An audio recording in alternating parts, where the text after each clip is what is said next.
All right, so let's get this show on the road. Hello, Kristen Bishop. Hi, Matt Arders. How are you doing today? I'm doing great. I'm excited. We're headed into February. Yeah, it's here, February 1st. Can't believe it. And I kind of want to just start there. How do you say February? February. So you add the U at the beginning, like February.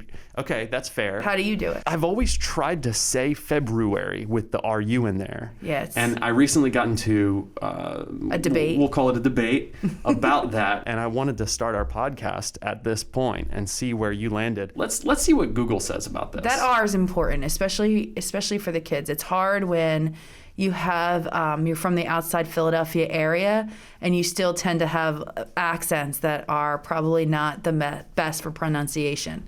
True. I think I'm still working on water instead of water. Oh, water's hard. Acme. Acme. It's tough. It's tough. Acme. I don't know that I've heard that one. All right, let's see what Google says about February. February. You win. I guess I'll have to adjust that. Now, this is the last thing I want to say about the word February, but why is it spelled this way then? Where's Caitlin Leonard? Caitlin, we need you. All right. Well, I'm excited to be doing a podcast this morning, or I guess this afternoon at this point. You know what this means? Tell me. We're at the halfway point. The 100th day of school is coming. That's right. Or it might have come. No, I think it's coming. No, I think it's coming still, yeah. And that's exciting. So this means halfway there. Congratulations. I'm sure the teachers just took a deep sigh, or they were like, wait, only halfway? No, I think either way. It's the former. I think it's a relief. It's great. We're doing well. Good. We've got the high school ski trip coming up. Well, they went. They just had trip, it. right? So I saw them on Friday getting onto the bus, and they were super excited and got a lot of snow. So I'm sure they had so much fun. And then we have another one coming up. This one's going to be multi-day. I'm excited. I'm a chaperone on this one. Oh, fun. So I'll be snowboarding. I'll be teaching a group of students how to snowboard, which I'm looking forward to. Love it. Have you ever been skiing? Have you ever been snowboarding? I have. When I was no snowboarding, skis. I'm not an avid skier. I'm not there a lot, but I try to get up there once every couple years and ski. Yeah, just at the Poconos. Yeah. But but I'm not every year on skis. Yeah. And I'm getting older, and I think I'm getting it's a little scarier for me to get on skis now, because I'm like, if I fall, things like that. So sure, the risk reward is kind of changing, right? It is for me. I don't know why, but that's starting to happen. That makes sense.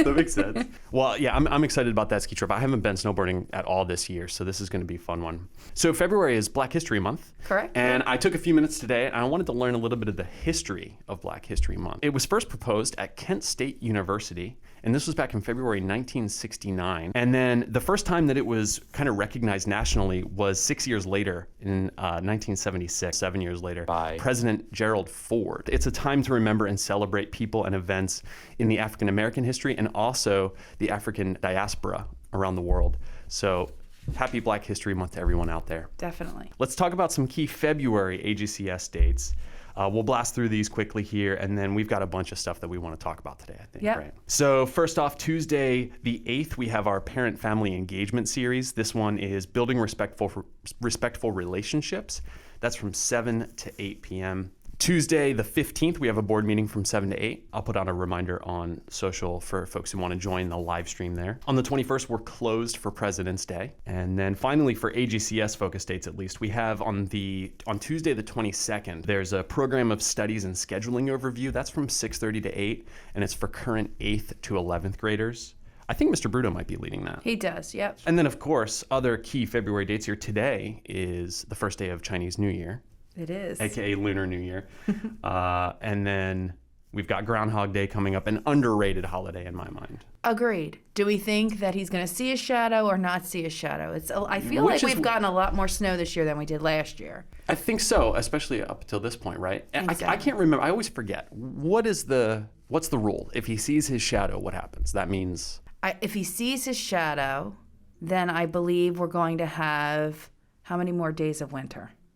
I don't know. I'd have to look it up. Look at us. See, I don't know. I don't remember. This is why I'm saying it's one of the more underrated holidays. We don't even know. It's a certain amount of weeks more winter versus spring coming earlier. We're going to follow up on this. All right. I'll clip this part of the podcast. On Groundhog's Day? For tomorrow. Okay. Perfect. Do some research, and we'll pop this in there with the answers. I love that. All right. I'm sure the kids could tell us. They probably could, actually, yes. Yeah. And then lastly, we've got Valentine's Day on the 14th. Not necessarily an AGCS holiday, but just a reminder for everybody out there. Or Galentine's Day. Or Galentine's Day, exactly. I love that girls made that Galentine's Day, that if they didn't have a Valentine, you get together with your friends. Like, I think that's a great way to look at it. I think that Find the love in your life, no matter where it is. Probably lots of folks out there who would prefer that, actually. Agreed. Don't be jealous. I love Rob Bishop out there. He'll be my Valentine. Absolutely. All right, so now we have a pretty long list of topics here, and I'm excited to talk about this stuff. We've got some good news, we've got some upcoming things, and then some other stuff that we want to just share with the community here. I'll let you start, but I'd love to begin with just a recap of National School Choice Week. It was great. And I love how we combined the Raise Craze with National School Choice Week and saw a lot of kindness out there to start us off and show us how special our school is. Your videos were amazing. Thank you. Guided by your vision. Well, the No Place Like AGCS, the hashtag, I love that people are using that. I love that phrase, there's no place like AGCS, because I truly feel that way. And as far as our community, our parents, our teachers, our students, it's just nice for us to come together and recognize that you choose us and we choose to celebrate the choice that you make for picking AGCS. I love that. Absolutely. I'm really encouraged by how last week went. I was busy running around with a camera trying to capture as much as I could to share with the community. I think the pin badges were a hit, at least for some grades. For even some the people. High school kids, they wanted the pins. We were worried, but they wanted the pins. I love it. I made a little Instagram and Facebook story post just talking about how cool I thought it was that we made a digital design of those badges and then had them actually manufactured. And that's awesome. That's rare. Making a digital design, that's fairly easy these days. To have it actually printed and to be able to hold it, I thought that was really neat. And the kids were really excited about it. So it brought the community together, and that's what we like to see. And it's continuing with Raise Craze into February. It is. And Yep. I mean, I'm going to pull up here live while we're recording what our current numbers are for Raise Craze. I think this is probably as of yesterday. We have in donations over $54,000. Oh, that's unbelievable. So we're a little more than halfway to our goal of 100,000. We have more than 3,700 acts of kindness, just under halfway to our goal of 8,000. So And we're then doing did you well. see that cool post that Ryan Taylor gave you about the states? So we're hitting multiple states in the United States. We have a lot we still have to hit. That's right. So if you check that out and you know someone that lives there, we'd love to cross out and get every state in there. That would be great. Absolutely. That's a big goal of Raise Craze this year, is to have someone donate. I correct me if I'm wrong here. It's to have someone donate from every state. Yep. And to fill out that map. And if you're watching the pod, I'll put a little image of that up here. It's really cool. And I can't believe the people we reach. Social media is an amazing thing. It is. It's, and I think right now, not to take this down a path that we could have a conversation on for hours, but, social media, there are dangers we have to be aware of. We're going to talk more about that later. Definitely. It's also a really beneficial tool. So knowing how to navigate that, that's critical. So important. One more note before we move on here. We have gift card winners of the hashtag No Place Like AGCS contest. I still have to give out those gift cards. I will do so by the end of this week. So if you are a winner, hang in there. I will get to you. Congratulations to everyone who participated and won. That's awesome. Yeah. And thank you for participating Yes, too. thank you. Really awesome. All right, up next. Enrollment. All right, Enrollment. so enrollment. It's enrollment time. If you know someone that's looking to get into Avon Grove Charter School, please encourage them to fill out that application. We start picking in March. Kindergarten applications are coming in fast and furious. So if you know a kindergartner looking or wants more information about our school, we have a lot of events coming up to encourage new kindergarten families. That intent to return form, we asked you to fill that out on Friday. Again, so important just to make sure we understand who's coming back, who's moving, who might not be coming back next year so that we get accurate numbers. There are some kids that have been waiting on the waiting list for several years. We have 40 and 50, even in the high school, per grade level, that are looking to come to our school. So it's really important we get accurate numbers to give kids the opportunity to come to our school. I wish we could take everybody and we had endless space. Hopefully in the near future, we'll have more space to take more kids. But at this point right now, it's really important for those intent return forms to come in. So there are lots of events that people can attend to learn more about our kindergarten program. There are even some opportunities to tour our facilities if they want to check out what the school looks like, some of the classrooms and things like that. One of the big events is called the Flurry of Fun, and we have a couple of those coming up. One on Thursday, February 3rd. That's from 4 to 5 in the afternoon. Mm-hmm. And then we have another one the following week, Tuesday the 8th. That's in the morning from 11:30 to 12:30. So I know you just said this, but just again, if anyone listening here, if you have friends, family, folks who you know who might be a good fit at Avon Grove Charter School, let them know. Encourage them to come to these events. They'll meet Maggie Johnson and Kelly Hendrickson and get to know the spirit of AGCS. Agreed. I've seen there's kids there today coming in through the school, and just to see preschool children ready and excited for kindergarten to come in and check out the school, there's nothing like it. To see a new learner coming into any school excited to go to kindergarten. It's really special. Absolutely. And then in addition to those Flurry of Fun events, we have reading with the principals. And then I don't want to talk too much about this because we haven't set a date yet, but we are talking with Starbucks about setting up some story time at Starbucks events where we can have folks come out, similar to reading with the principals at local libraries. And again, these are just ways for people to experience what our school has to offer. And they really are the best ways, I think, to learn more about what we have going on here. And you get Starbucks. So, I mean. And you get Starbucks, that's right. So the mobile app. Yeah, the mobile app. So for everybody out there, students, parents, staff, we have an app. I don't know that we've done a good enough job, and by we, I mean me. I don't know that I've done a good enough job of talking about the app, but we do. It is the Avon Grove Charter School mobile app, and if you type in Avon Grove Charter School on any of your app stores, it will appear there. Why should staff members and parents and students, why should people be interested in this? Well, first of all, we all know you're connected to your phone, right? Mm-hmm, you're at the basketball games right now or wherever you are, grocery shopping, and you think of something. What are they having for lunch this week? I really wish I knew because my child doesn't like chicken patties and I really need to buy extra lunch meat, right? Quickly, you can go on your phone, go on the mobile app, and find the lunch menu so quickly. There's so many things that you can do easily, pay balances, just the convenience of your phone. It's like everything else. It's just building the convenience of finding information that you need so quickly. And it's really, it's beautiful. It's easy to interact with and to find what you're looking for. Yeah, it is. It's extremely easy to navigate. There's tons of information here. It really connects you with everything you might need to know about what's going on at the school. It even has a calendar built in that has everything on it. In fact, when I look at this calendar, I feel like, man, how am I going to get to all this stuff?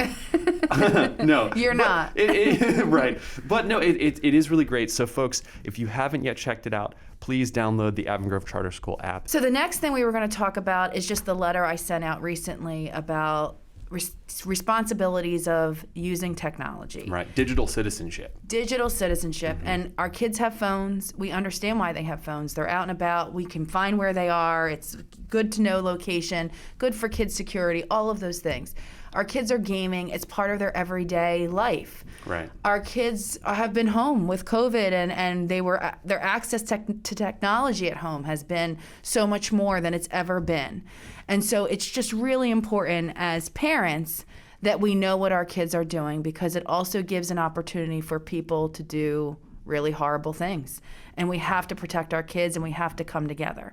So most recently, what I'm finding out is that there are kids that are gaming, that are on social media platforms. These people that are grooming these children connect with them, pretend they're somebody else, and then they're on big groups of, whether it's text messages or on Snapchat, whatever that is, and they're trying to contact your children to do things that, are very troublesome. And I think it's really important. And I'm guilty of it myself. I have these conversations with my kids, but they're still kids. And they still fall in the same peer pressure of getting on these chat groups, not realizing who's on there and what they're sending. And they definitely are targeting certain groups of kids. Please know what they're doing and who they're talking to. If they don't know a number and there's no name attached to that number, they should not be on any kind of link group with that person. And so, it's really just an important time to kind of bring it together and say to parents, please check your kids' phones and know what they're doing. And it's not just an Avon Grove Charter School thing. It's a Southern Chester County thing right now that they're looking into. And there's pages of kids' numbers. It's very alarming. It's our job to work together. It takes a village for sure, especially with all these outlets that kids have access to. So hopefully you read that letter and that you are talking to your children about digital citizenship and protecting themselves on social media. Technology is ever changing. New platforms are always popping up, whether that's for gaming or, social media style things. So teaching children how to interact with these tools is really critical. Yep, and the state police and the district attorney are looking to get a parent information night, just because if you're like me, you don't know all the things that our kids have access to and the ways that predators are finding our children. And so it's really important to hear it from the professionals that do it every day and come across this information. And so they'll be providing a night for the community to come out and learn more about that. So when I get that date, we'll make sure that we blast it on all of our sites so that you have that information and can come and educate yourself as well. Let's talk about the school board director Board Recognition Month. So January, which is quite a mouthful. It is. January is designated to recognize our school board. They really have a hard job. And especially right now during COVID and all the decision making, Mr. Arter's made a video. I was just going to ask if we should talk about that. It was adorable. It's adorable. And the kids talk a lot about the COVID decisions that board members make. And who knew that was going to be something that children actually affiliate a board member with, but that is what's happening. They just have so much that they have to do to support the school, to help with making decisions. And so it really is important for us to recognize the hard work that they do. We also have 4 open seats. So there's always some conversation around an appointed board versus an elected board. Same job. It's the same job. You're still talking about people's tax money and how we're spending it. You're still talking about building decisions that we're making and policy decisions. Looking out for the best interests of the students attending the school. For sure. Making sure that we're on the right track. That's right. So it's an important job. So if you are interested, the nominations committee will be sending something out in the next month or two, and they'll be looking to have those interviews with a committee so that they can appoint the next 4 board seats. So we have a big turnover this coming term. So please, if you're interested, make sure you fill out that application. So the next thing is the health and safety plan. I know we talked about that at the last podcast, but there was some things that have happened since then. So the board has decided to continue to follow the medical guidance of the Chester County Health Department, the CDC, the PDE, the American Academy of Pediatrics to continue universal masking. We all want normalcy. We all want to go back to normalcy. Our numbers are extremely high. They are going down, which is really hopeful. And so our board is committed to continue to follow that data.